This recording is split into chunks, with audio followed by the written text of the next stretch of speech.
wisdom. Then 2 prostitutes came to the king and stood before him.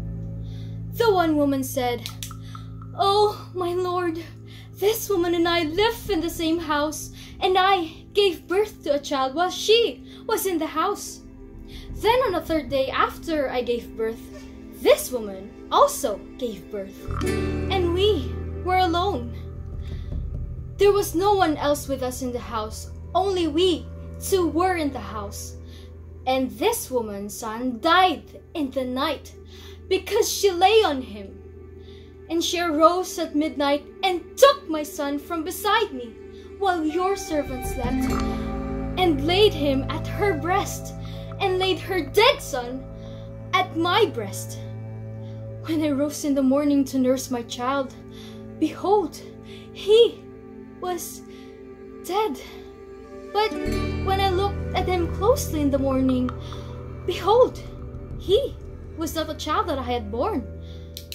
But the other woman said, "No, the living child is mine, and the dead child is yours."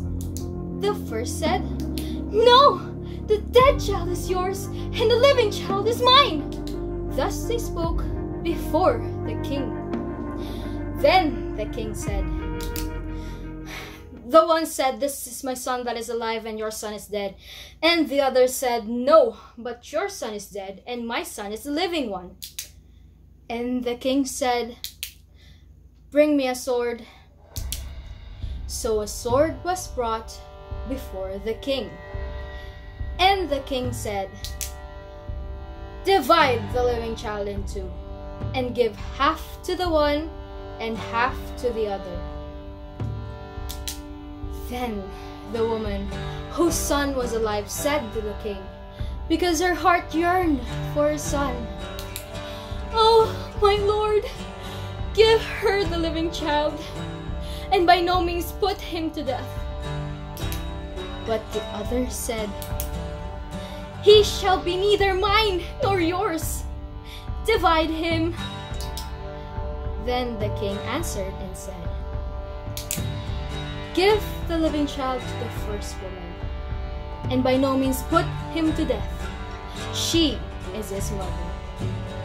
And all of Israel heard of the judgment that the king had rendered, and they stood in awe of the king, because they perceived that the wisdom of God was in him to do justice." Solomon's wisdom.